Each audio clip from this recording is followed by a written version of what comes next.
Hi learners, today we are going to study work. We have to understand the concept of work. Let's start. So, आपने work के बारे में पहले सुना ज़रूर होगा, लेकिन आज आप फिजिक्स के टर्म्स में इसकी मीनिंग और डेफिनेशन जानेंगे। तो अगर नॉर्मल लाइफ में हम बात करें कि वर्क क्या है, तो लोग कहते हैं कि कोई फिजिकल एक्सर्शन या कोई मेंटल एक्सर्शन अगर हो रहा हो तो वहाँ पे वर्क होता है, वहाँ पे काम हो रहा है कोई चीज़। यानी कि जैसे कोई एक्सरसाइज कर रहा है तो कहते हैं वो वर्क हो कर रहा है, या फिर कहीं हम कोई चीज़ सीख रहे हैं, लर्न कर रहे हैं, मेंटल एक्सर्शन कर रहे हैं अपने माइंड पे, तो लोग कहते हैं कि वो वर्क है। लेकिन अगर हम फिजिक्स के टर्म्स में बात करें तो वर्क की डेफिनेशन क्या है? फिजिक्स के टर्म में वर्क कहा जाता है, वर्क तब हुआ जब आपने, मान लीजिए ये कोई रिजिड बॉडी है, कोई ठोस बॉडी हो, इस पे फोर्स अप्लाई करने पर शेप नहीं चेंज हो रहा है, इसलिए इसे रिजिड बोल रहे हैं। जब हम कोई फोर्स इस बॉडी पे लगाते हैं और ये बॉडी एक डिस्प्लेसमेंट करती है, यानी यहाँ पे जब फोर्स लगाया तो तब पहले यहाँ थी, जब फोर्स लगाया तो ये बॉडी यहाँ पे आ गई, तो ये डिस्प्लेसमेंट करती है बॉडी। और डिस्प्लेसमेंट किस डायरेक्शन में करती है? फोर्स इस डायरेक्शन में लगा तो डिस्प्लेसमेंट यानी मूव भी इसी डायरेक्शन में हुई। तो जब हम कोई फोर्स लगाते हैं एक रिजिड बॉडी पे और वो डिस्प्लेसमेंट करती है in the direction of force, तो हम कहते हैं वर्क हुआ है।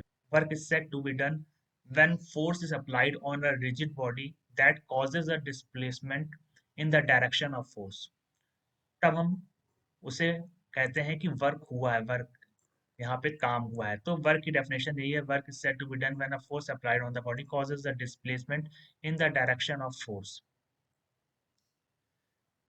अब अगर कोई फोर्स नहीं लगती है बॉडी पे और डिस्प्लेसमेंट या तो नहीं होता है डायरेक्शन ऑफ, जिस डायरेक्शन में फोर्स लगी अगर उस डायरेक्शन में डिस्प्लेसमेंट नहीं होता है तो वर्क जीरो होगा, या फिर फोर्स नहीं लगी तब भी वर्क आपका जीरो ही माना जाएगा। अब सबसे पहले हम जान लेते हैं के फैक्टर्स क्या हैं जो वर्क को अफेक्ट करते हैं। सबसे पहला फोर्स। फोर्स एक्ट करते रहने चाहिए बॉडी पे। अगर फोर्स एक्ट कर रही है बॉडी पे तो वहां पे वर्क डन होने की संभावना है। दूसरा, फोर्स जो एक्ट कर रही है वो एक डिस्प्लेसमेंट करे, एक डिस्प्लेसमेंट वो करे बॉडी का, तभी वर्क माना जाएगा। और तीसरा ये है कि जो डिस्प्लेसमेंट हो वो फोर्स के डायरेक्शन में हो। अगर ये तीनों कंडीशन आपकी सेटिस्फाइड होती है तो वर्क वहां पे हो रहा है, नहीं तो नहीं हो रहा है। Now we talk about the formula of work. Formula क्या होगा वर्क का? उससे पहले आप एक चीज ये जान लीजिए कि डिस्टेंस और डिस्प्लेसमेंट में फर्क क्या है। बहुत से लोग ऐसे हैं जिनको डिस्टेंस और डिस्प्लेसमेंट के बीच में फर्क ही नहीं पता है क्या चीज है। तो डिस्टेंस आप जानते ही हैं। डिस्टेंस क्या होता है कि कोई भी, जो भी,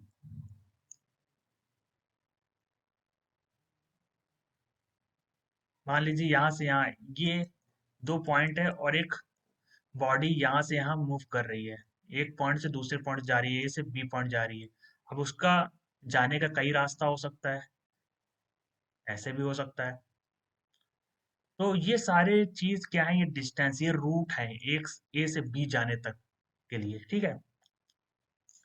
अब डिस्प्लेसमेंट क्या? डिस्प्लेसमेंट है shortest distance between two point, यानी ये सिर्फ डिस्प्लेसमेंट होगा, बाकी सब डिस्टेंस होंगे। ए से बी जाने का जो ये पॉइंट है बीच वाला, यही इसको डिस्प्लेसमेंट कहेगा, the shortest distance covered by the body. तो ये होता है डिस्प्लेसमेंट।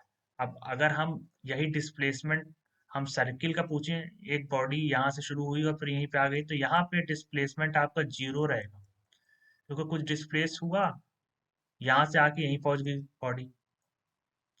लेकिन डिस्टेंस आपका यही रहेगा। तो तो डिस्प्लेसमेंट क्या हुआ? डिस्प्लेसमेंट यही हुआ कि shortest distance covered by the body. अब जैसे कि बहुत से लोग को नहीं समझ में आया होगा, मान लीजिए ये यहाँ, तो यहाँ से ये ए पॉइंट है, ये बी पॉइंट है, तो एक बॉडी ऐसे ऐसे करके गई, तो ये हो गया डिस्टेंस। लेकिन अगर हम डिस्प्लेसमेंट निकालेंगे तो ऐसे निकालेंगे, शॉर्टेस्ट डिस्टेंस हुआ, ये हुआ डिस्प्लेसमेंट। इसी तरीके से सर्किल में आप ये निकाल लेंगे, लेकिन शॉर्टेस्ट डिस्टेंस क्या हुआ, एक पॉइंट पे से गया और दूसरे पॉइंट उसी पॉइंट पे आ गया, तो डिस्प्लेसमेंट इसलिए यहाँ पे जीरो हो जाता है। अब बात करते हैं इसके फॉर्मूला की कि फॉर्मूला कैसे आया है। तो मान लीजिए कि ये एक बॉक्स रखा है, इस पे एक फोर्स लगता है, और फोर्स की वजह से इस बॉक्स का डिस्प्लेसमेंट होता है, ये यहाँ पे पहुंच जाता है, ये हुआ इतना डिस्प्लेसमेंट। तो वर्क क्या हुआ, work is directly proportional to force, तो जितना फोर्स लग रहा है वर्क भी उसी तरीके से डिपेंड कर रहा है। उसी तरीके से work done is directly proportional to displacement, जो डिस्प्लेसमेंट हो रहा है। अब क्योंकि दोनों डायरेक्टली प्रोपोर्शनल है वर्क की, तो हम एक प्रोपोर्शनली कांस्टेंट रख के इनको हम ये दिखा देते हैं कि ये वर्क डन हमारा इसके बराबर है, फोर्स डॉट डिस्प्लेसमेंट। आप इस पे देख रहे होंगे मैं वेक्टर साइन लगा रहा हूँ, क्योंकि ये दोनों जो टर्म है फोर्स और डिस्प्लेसमेंट, ये इसमें डायरेक्शन हम कंसिडर करते हैं। तो वेक्टर क्वांटिटी जो होती है वो मैग्नीट्यूड और डायरेक्शन दोनों कंसिडर करती है, इसलिए फोर्स के ऊपर हमने वेक्टर साइन लगाया और डिस्प्लेसमेंट के ऊपर हमने वेक्टर साइन लगाया, यहाँ पे डॉट प्रोडक्ट हो गया।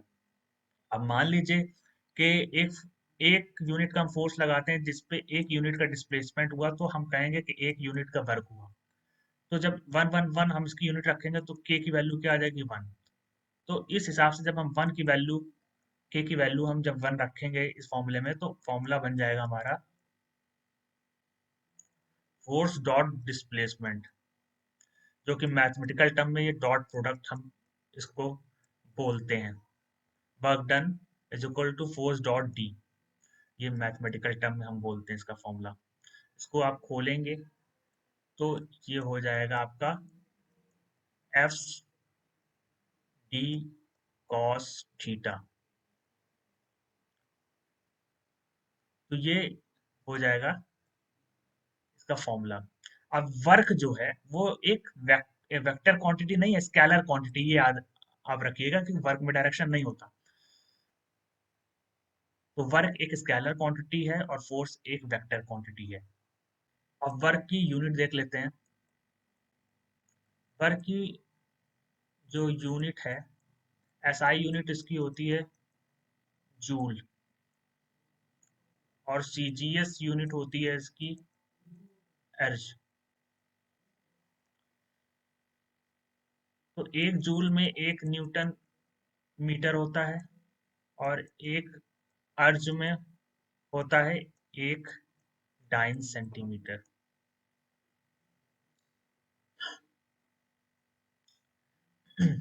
अगर हम इन दोनों को कनेक्ट करें कि इन दोनों में कितना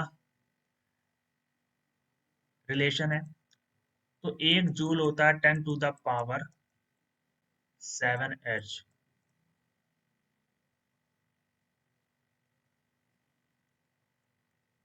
क्या होता है, 1 जूल होता है आपका 10⁻⁷ अर्ज।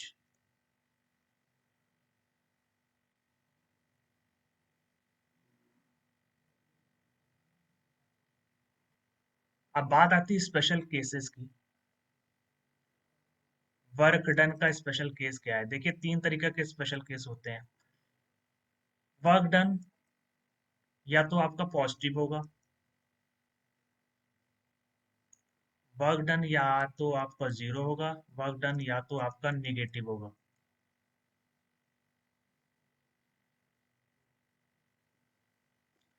तो वर्क आपका देखिए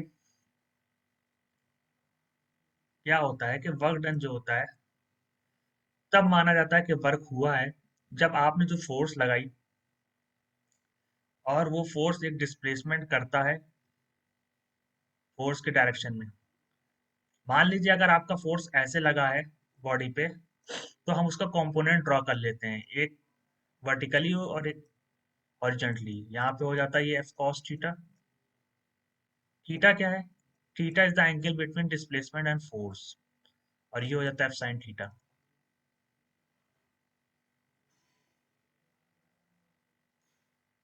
ठीक। तो यहाँ पे कह रहा है कि वर्क डन तभी होगा जब आपका जो डिस्प्लेसमेंट होगा या तो डायरेक्शन ऑफ फोर्स होगा या तो कंपोनेंट ऑफ फोर्स होगा, ये जो कंपोनेंट हो गया है उसके डायरेक्शन में हो तो होगा। ठीक है।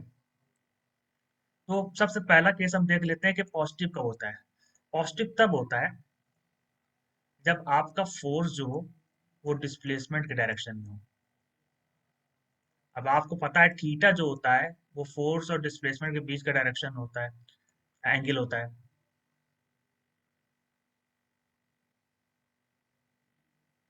पहला केस देखते हैं कि ये पॉजिटिव कब होता है।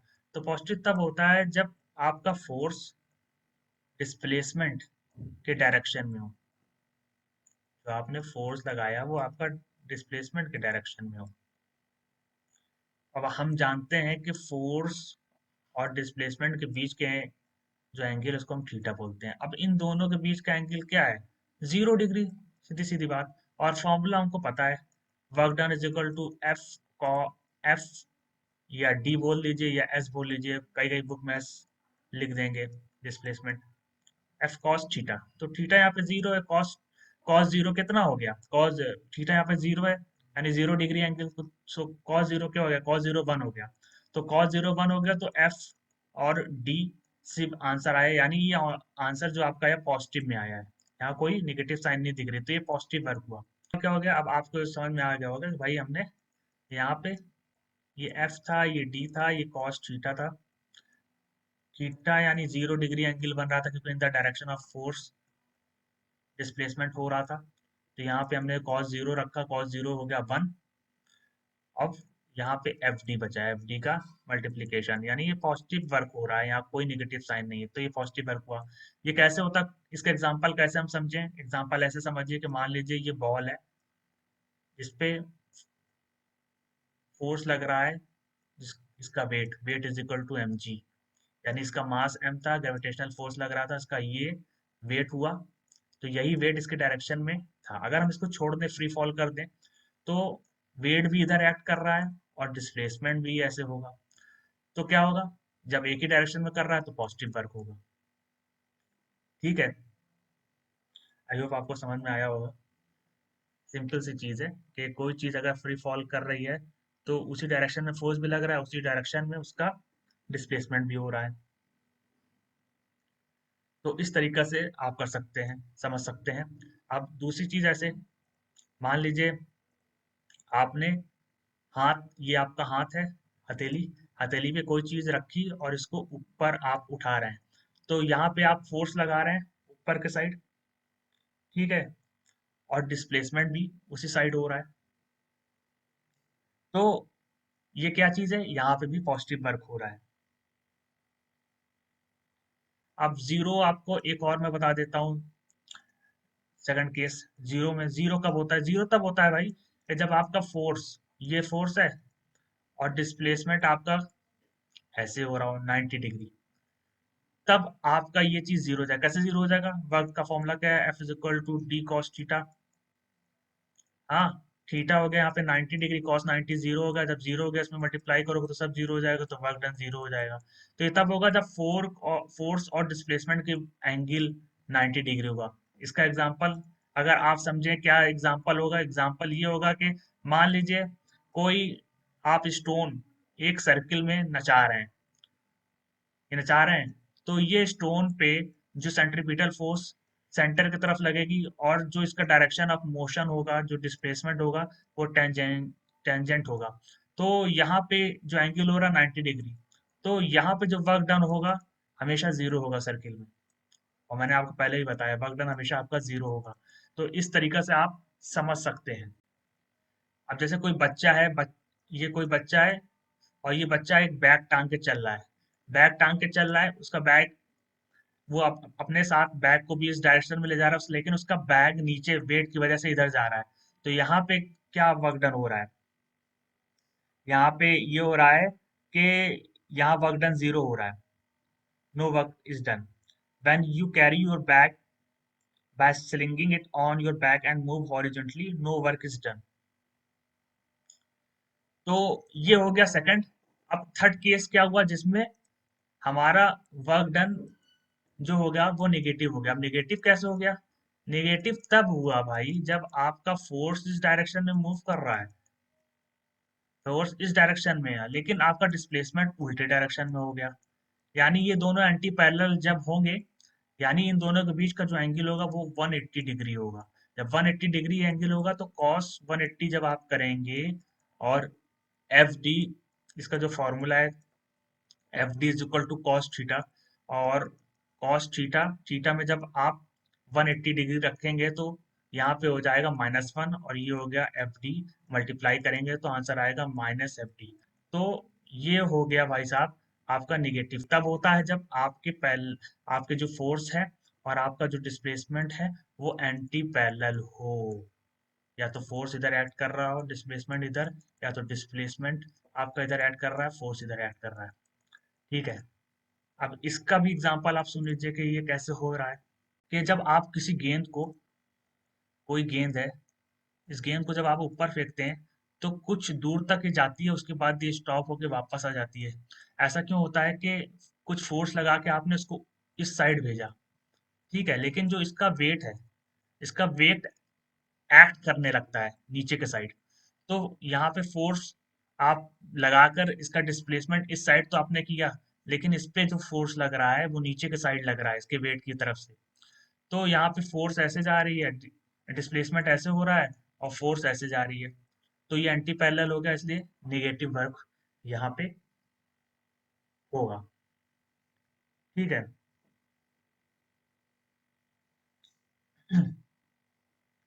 अब जैसे इसी इसी का एक और मैं चीज बताता हूँ। जैसे कि ये बॉल है, इसी बॉल को अगर आपने ऐसे लुढ़का दिया, रोलिंग करते हुए जा रही है, तो डिस्प्लेसमेंट तो ऐसे हो रहा है, लेकिन थोड़ी देर बाद जाके वो रुक क्यों जाती है? क्योंकि यहाँ पे एक फ्रिक्शनल फोर्स लगता है जो अपोजिट डायरेक्शन में लगता है।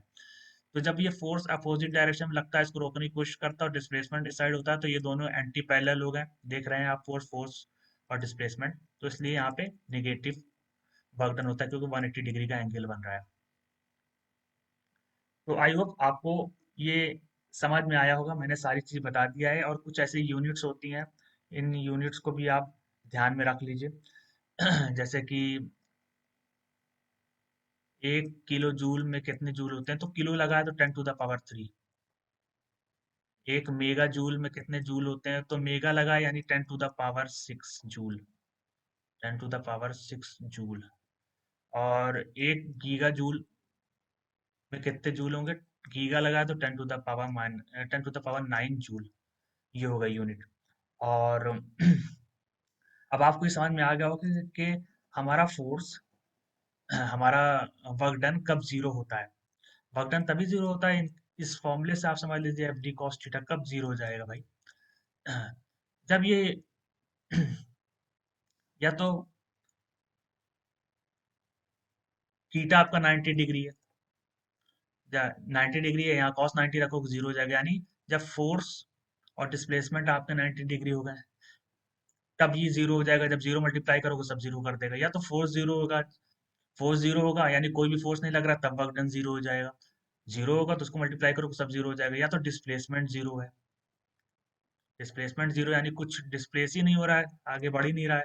तो जब डिस्प्लेसमेंट जीरो हुआ तो ये सबको जब मल्टीप्लाई करेगा तो सब जीरो कर देगा। तो आप समझ में आ गया होगा, या तो ये जीरो होगा तो सबको मल्टीप्लाई करके जीरो कर देगा, वर्क डन जीरो आ जाएगा। डिस्प्लेसमेंट जीरो होगा, ये सबको मल्टीप्लाई करके जीरो कर देगा। या फिर थीटा 90 डिग्री होगा, जब कॉस 90 करेंगे जीरो आएगी वैल्यू, जीरो मल्टीप्लाई होगा, वर्क डन जीरो हो जाएगा। आई होप आपको ये समझ में आया होगा। If you really like this video, please subscribe to this channel to get the latest updates.